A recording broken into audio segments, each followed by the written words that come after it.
अधिक एलपीजी का उत्पादन हो रहा है। कमर्शियल सिलेंडर्स के लिए commercial cylinders have been put at the disposal of state government for priority distribution. Commercial cylinders के लिए state government से request की जा रही है कि वो priority decide करके ensure करें कि ये commercial cylinder consumers तक पहुँचे।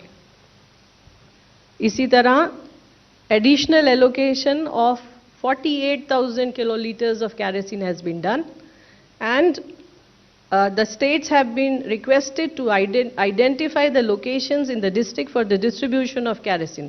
जो regular allocation से अलग से ऊपर 48,000 KL का kerosene का allocation भारत सरकार ने किया है, उसके संबंध में स्टेट गवर्नमेंट्स और यूनियन टेरिटरीज से रिक्वेस्ट की गई है कि वो डिस्ट्रिक्ट में एक या दो जगह आइडेंटिफाई करें जहां पर इसका डिस्ट्रीब्यूशन किया जा सके।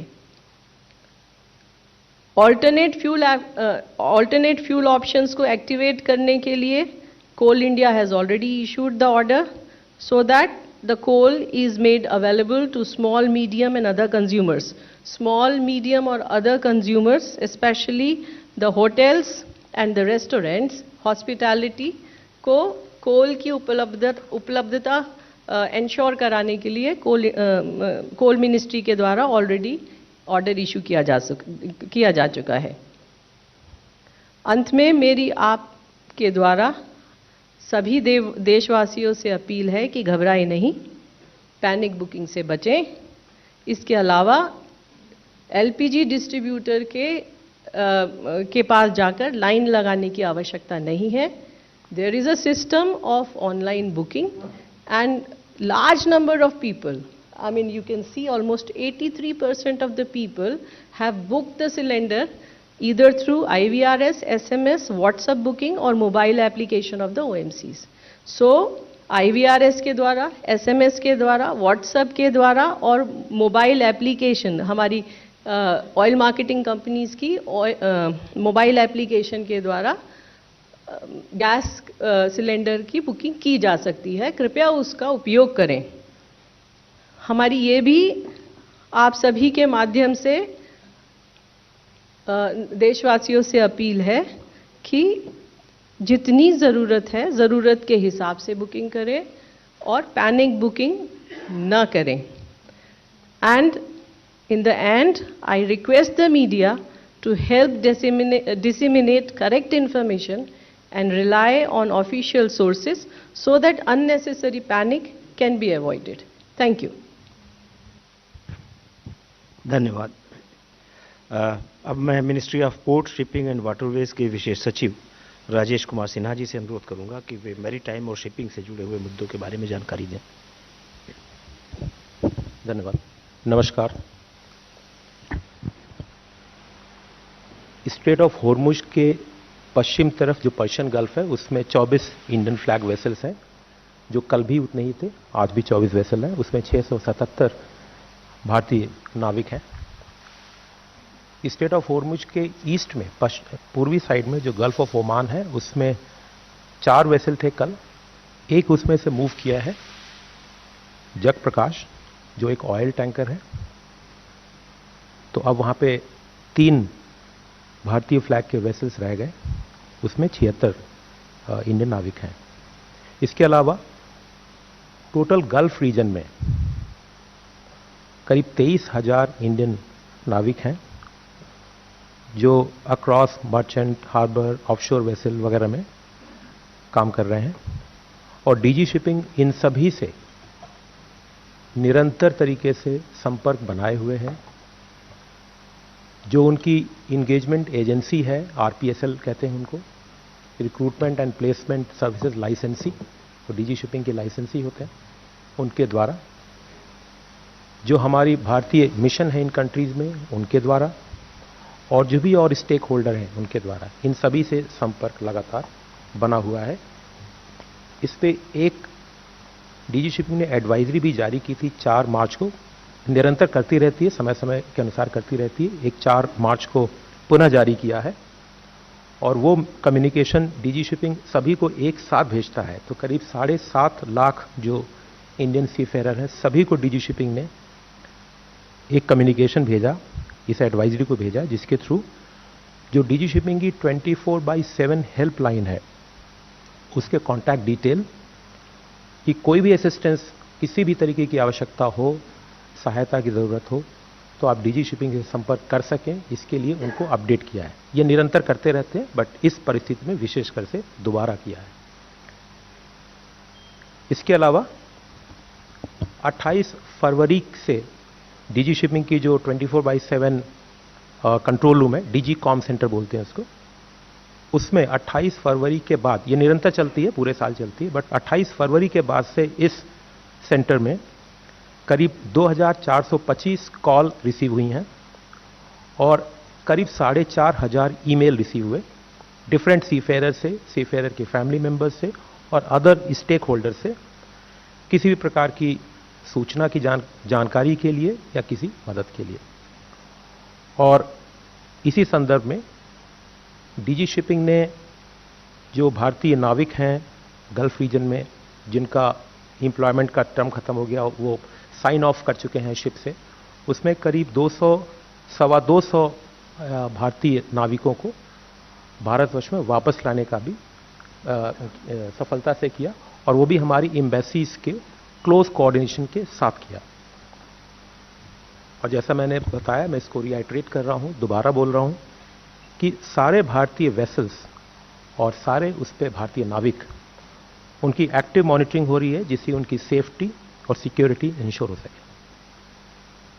जो डीजी शिपिंग की एडवाइजरीज हैं उसके कुछ मुख्य बिंदु मैं बता रहा हूं। डिटेल्ड एडवाइजरीज हैं, सारे लोगों को जाती हैं, सारे स्टेक होल्डर्स को जाती है, सारे शिप ओनर्स को जाती है, सारे नाविकों को जाती है। बट इन एडवाइजरीज के कुछ मुख्य बिंदु मैं बता रहा हूं।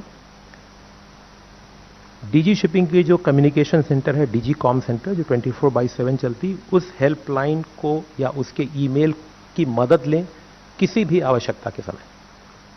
सेफ्टी इंस्ट्रक्शंस हैं वो फॉलो करें, जो भी लोकल अथॉरिटी जारी करती हैं या हमारी मिशन, जो भारतीय मिशंस हैं बाहर, वो जारी करती हैं, उसको फॉलो करें। जो भी जहाज हैं, हमने भारतीय फ्लैग के जहाज हैं, उसको शिप शोर सिक्योरिटी ड्रिल्स को कवर करें, जिससे कि किसी प्रकार की थ्रेट्स, वो ड्रोन से हो या लॉयटरिंग म्यूनिशन से हो या किसी तरीके के असिमेट्रिक अटैक से हो, उसके लिए सिक्योरिटी ड्रिल्स को फॉलो करें। और डीजी शिपिंग या मिनिस्ट्री ऑफ एक्सटर्नल अफेयर्स की कोई भी एडवाइजरी या अपडेट जाती है तो उसको रेगुलरली मॉनिटर करते रहें। ये कुछ बिंदु मैंने बताए, एडवाइजरीज थोड़ी और डिटेल भी हैं। अब मैं पोर्ट के ऑपरेशंस के विषय में कुछ बिंदु बताता हूं। पोर्ट के ऑपरेशंस पूरे भारतवर्ष में स्टेबल हैं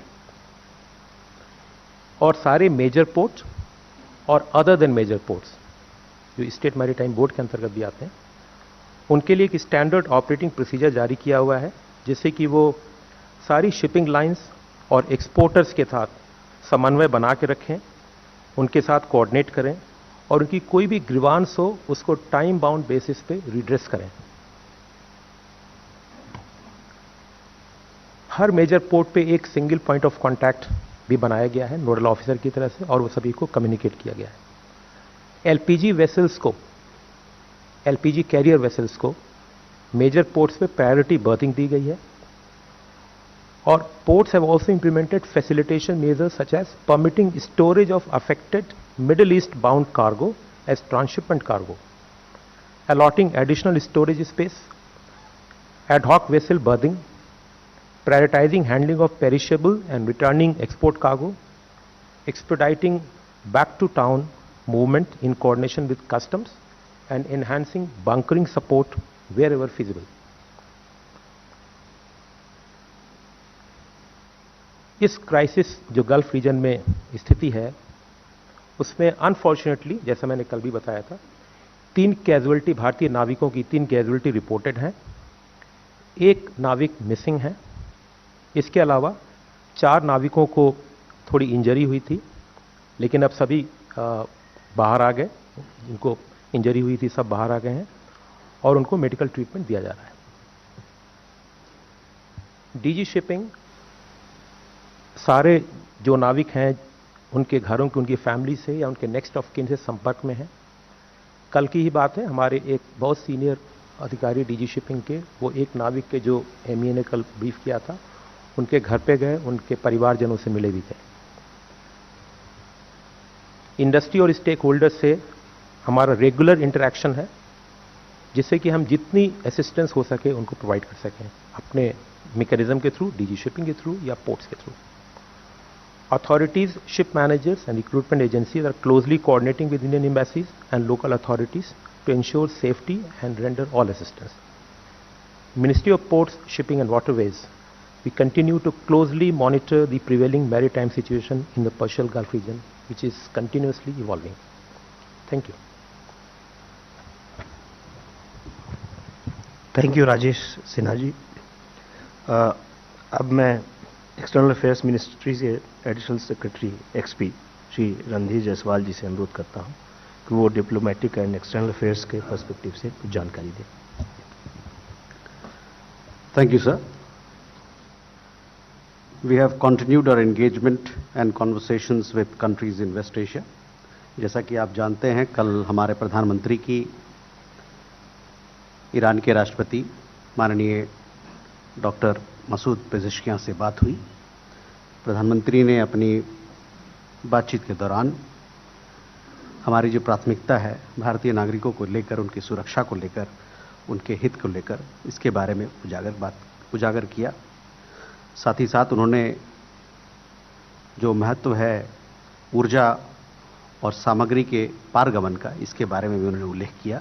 प्रधानमंत्री ने गहरी चिंता जताई जो वहाँ पर उस क्षेत्र में जो सुरक्षा की स्थिति बनी हुई है उस पर, और साथ ही साथ जो हम लोगों की पोजीशन, जो हमारा पक्ष है भारत का, कि डायलॉग और डिप्लोमेसी यानी कि संवाद और राजनीति का रास्ता लेकर लोग आगे बढ़ें, ताकि इस मसले को, जो मसला है वहाँ पर जो कॉन्फ्लिक्ट है, उसको ख़त्म किया जाए जल्द से जल्द। आज कल विदेश मंत्री की, ईरान के विदेश मंत्री श्रीमान सैयद अब्बास अरांची जी से बात हुई और दोनों विदेश मंत्रियों के बीच में द्विपक्षीय वार्ताओं मुद्दों पर और साथ ही साथ ब्रिक्स के मुद्दों पर बातचीत हुई। We at the Ministry of External Affairs, I had told you that we have established a MEA control room which is functioning at speed. This was established on 4th of March, and till date we have received 900 phone calls and 200 emails. We've also observed that the number of queries, emails, telephone calls and emails have progressively come down, which means that people are less concerned about their families in the Gulf region. Obviously, because several of them, the transit passengers, stranded people, they have come back to India. As and when we receive queries in the control room, we do real-time hand-holding for people here. We patch them up with our mission and see to it that both sides have started talking so that the issue at hand can be resolved. Over and above, I would like to add that from Iran, we have had in the last few days, including today, 170 Indian nationals have crossed through the land border into Armenia. Several of them have come back to India, and others would be coming back to India over the next few days, taking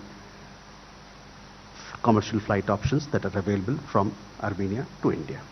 So that is what I had to report. हमारे साथ external affairs से ही additional secretary gulf Shri असीम महाजन जी हैं। मैं उनसे अनुरोध करूंगा कि वे gulf reason से संबंधित कुछ जानकारी हम सबको दें। Good afternoon. The Ministry of External Affairs continues to closely monitor the evolving situation in West Asia and the Gulf region. जैसे कि मैंने कल भी कहा था कि मैं दोहराना चाहूँगा कि पश्चिम एशिया और खाड़ी के क्षेत्र में रहने वाले और कार्य करने वाले लगभग 1 करोड़ भारतीय नागरिकों की सलामती, सुरक्षा और हिफाजत हमारे लिए सर्वोच्च प्राथमिकता है और हमारे मिशन भी नियमित रूप से जारी की जा रही एडवाइजरों में अन्य बातों के साथ साथ भारतीय नागरिकों के लिए और सहायता हेल्पलाइंस के बारे में, उड़ानों की उपलब्धता, हम उनकी कॉन्सुलर सर्विसेज और मिशनों और कौंसलों द्वारा स्थापित बाकी समन्वय तंत्र की जानकारी भी दी जा रही है। विदेश मंत्रालय ने एक विशेष नियंत्रण कक्ष स्थापित किया है, जैसे कि अभी बताया गया है, और सभी आवश्यकता जानकारी यहां से भी प्रदान की जा रही है। हम राज्य सरकारों के साथ भी लगातार संपर्क बनाए हुए हैं। यूनियन टेरिटरीज के साथ भी हमारा संपर्क लगातार, सबके साथ हमने मैकेनिज्म सेटअप किया है, जिसमें हम लगातार उनको हेल्पलाइंस पे, बाकी उनसे इंफॉर्मेशन शेयरिंग के लिए संपर्क बनाए हुए हैं। हमारे जो इस दूतावास और उन्होंने भी केंद्र समस्त क्षेत्र में भारतीय समुदाय को जानकारी प्रदान करने और सहायता प्रदान करने के लिए 24 घंटे काम करने वाली हेल्पलाइंस और वो भी स्थापित करी गई हैं। Mission and ports are also maintaining regular contact with a large number of resident community organizations which are spread across the region to disseminate information on a real-time basis. Let me update you on the latest flight and airspace situation in the region. Since February 28th, around 150,000 Indian nationals have returned to India.